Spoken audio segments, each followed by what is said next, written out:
Yung demonyo po ay gumaganti talaga. Hindi lang sa exorcist, kundi pati sa pamilya ng mga exorcist. Kaya po talagang nakakatakot dahil talagang makapangyarihan ng demonyo. Noon pa man, marami ng mga kwento ng pagsapi ng diablo. Ang masamang espiritu, kinokontrol ang isip, pati ang kilos ng isang tao. Minsan ay naranasan ko ang isang insidente nito, pero sadyang mahirap itong ipaliwanag, kahit paggamitan ng siyensya at ng medisina. Kilalanin natin ang mga naatasan ng simbahang Katolika para makipagtuos sa mapanlinlang na kaaway, ang demonyo. Ako si John Orsilia. Samahan niyo akong bigyan ng liwanag ang mga bagay na nagtatago sa likod ng anino. Ito ang Possessed, mga tunay na kwento mula sa mga Filipino exorcists.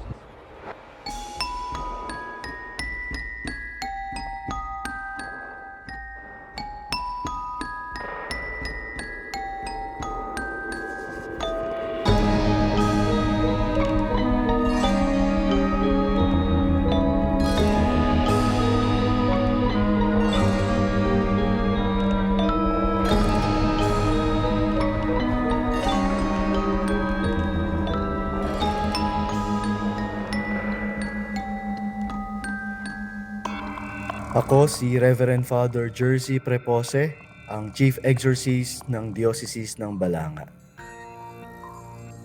Ang first case ko po talaga ay isang binatilyo na open po ang kanyang third eye. At kakaiba po yung pagiging open ng kanyang third eye dahil ang nakikita niya ay yung future.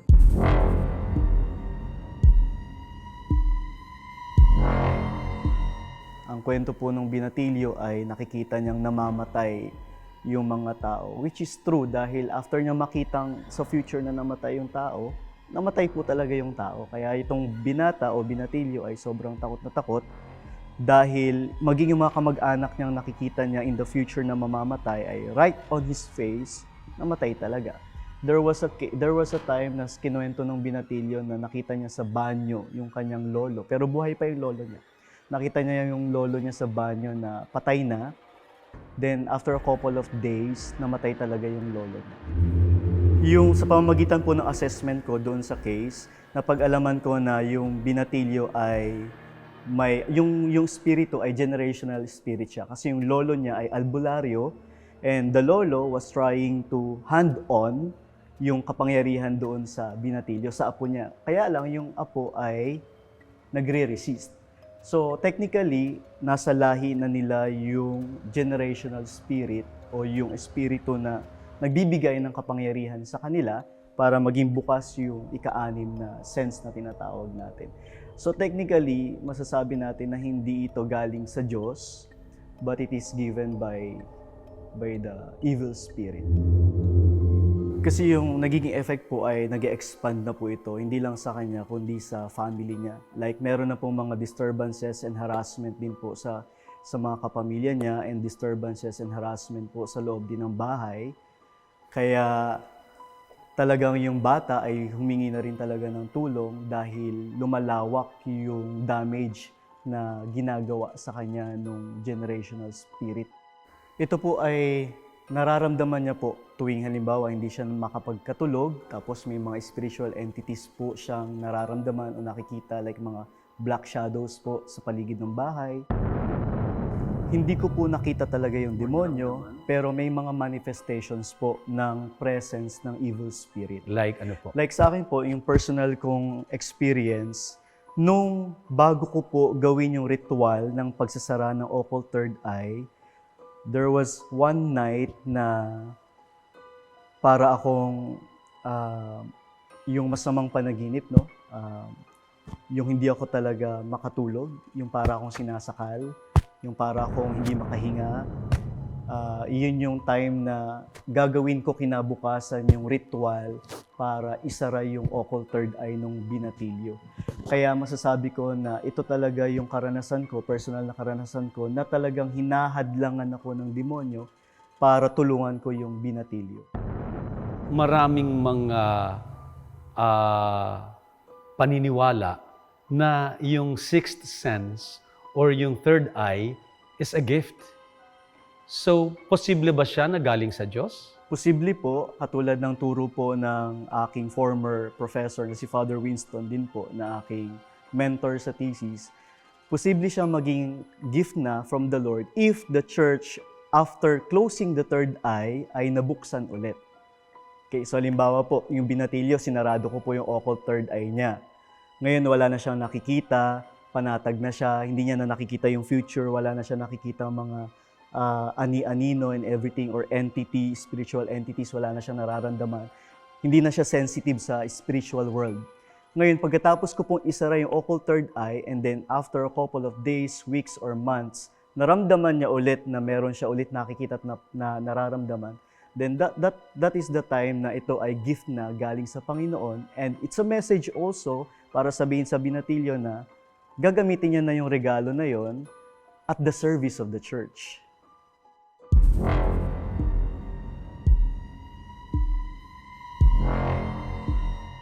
Meron daw kayong karanasan sa isang klase ng demonyo na may pangalan. Ano po yung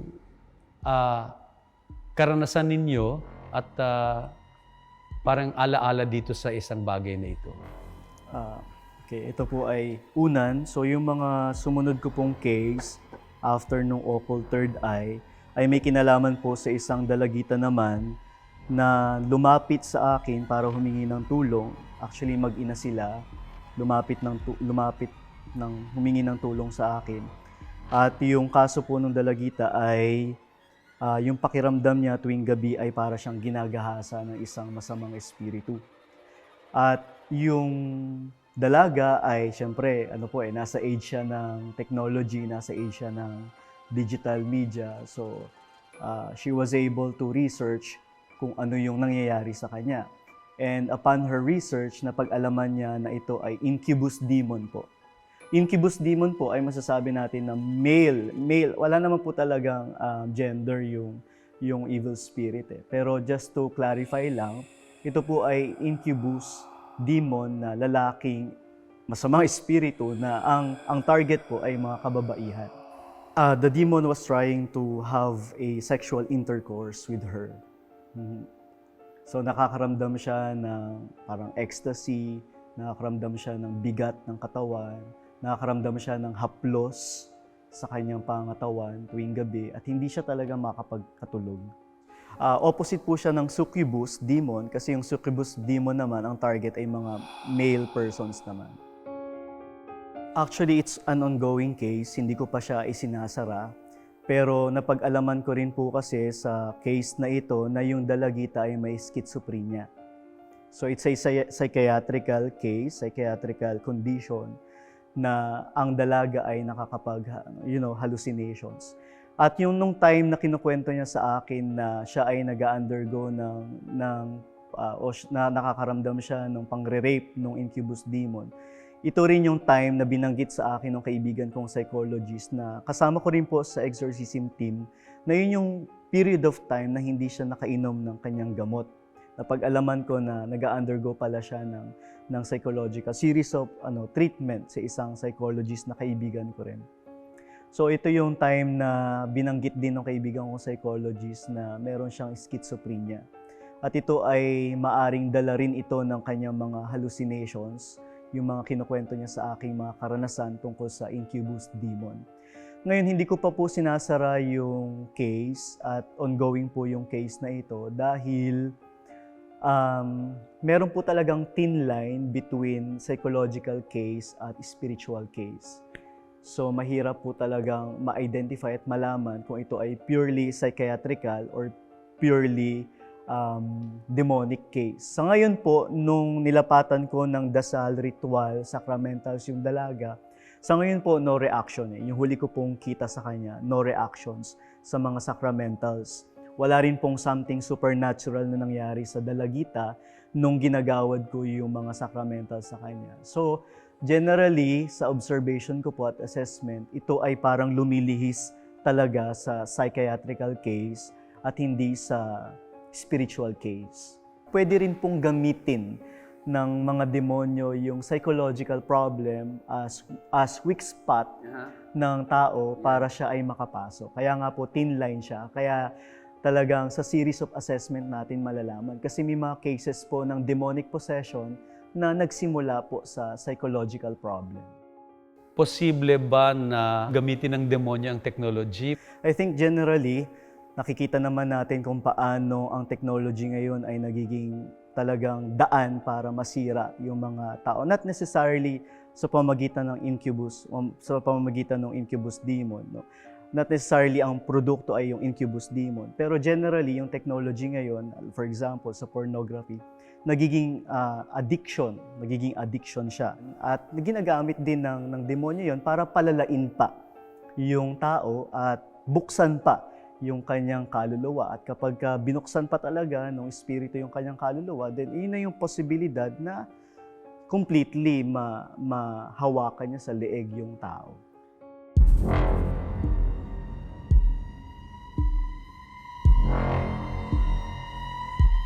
Yung case ko naman po ng mga panggugulo ng masasamang espiritu na nangyari sa bahay ay talagang lumilipad yung mga bagay, yung mga pintuan ay bigla na lang pong nagsasara, bumubukas.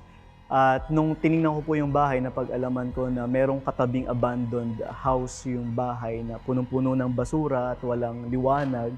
So, pinamahayan talaga ng evil spirit yung compound nila. Tapos, yung pamilya ay hindi rin talaga, Katoliko sila, that's the problem Katoliko sila pero hindi sila aktibo sa kanilang pananampalataya. Kasi pwede rin siya maging opening para kasing sakit, no? Yung halimbawa, yung immune system natin kapag bumagsak, mag-activate yung virus. So, ganun din sa spiritual life natin. Kapag weak yung ating spiritual life, mag-activate yung evil spirit sa atin. So yung family, nag-activate yung evil spirit sa kanila kasi yun yung number one na reason. Meron silang mahinang pananampalataya, mahinang relationship sa Panginoon. So, nung binless ko po yung bahay, yung anak na dalagita po ay hinimatay po siya. At akala ko nga po yun na yung first possession case ko So medyo nakaramdam ako ng takot. Kasi nga, kasalukuyan ko binebless yung bahay Tapos nung nawisikan ko siya ng holy water, para siyang ginagano niya, nandidiri siya, gano'n. Para siyang napapaso sa holy water. So, kinabahan na ako. And then eventually, nahimatay siya. Lalo akong kinabahan. Kasi akala ko, something supernatural will happen. Pero wala namang nangyari. Father, mayroon bang diferensya or pagkakaiba yung may multo or yung may demonyo? May nagpo-possess bang multo? Sa katuruan po ng simbahan, wala po talagang kakayanan yung mga tao na namatay na mag-possess po ng kapwa-tao. Ang may kakayanan lang po talaga ay masamang espiritu. Kaya po sa katuruan ng simbahan, yung mga tao inaakala nila multo ito, pero actually evil spirits to in the form of souls. Kasi para makalapit sila, ginagamit nilang attraction yung kunwari kaluluwa sila ng namatay nilang mahal sa buhay, pero actually evil spirits to na ina-attract din yung mga tao. Pero kailangan ko pong i-clarify na wala pong kakayanan yung mga namatay na mag-possess ng tao. Ang may kapangyarihan lang po na mag-possess talaga ng ating, na mag-possess ng tao ay mga demonyo lang po.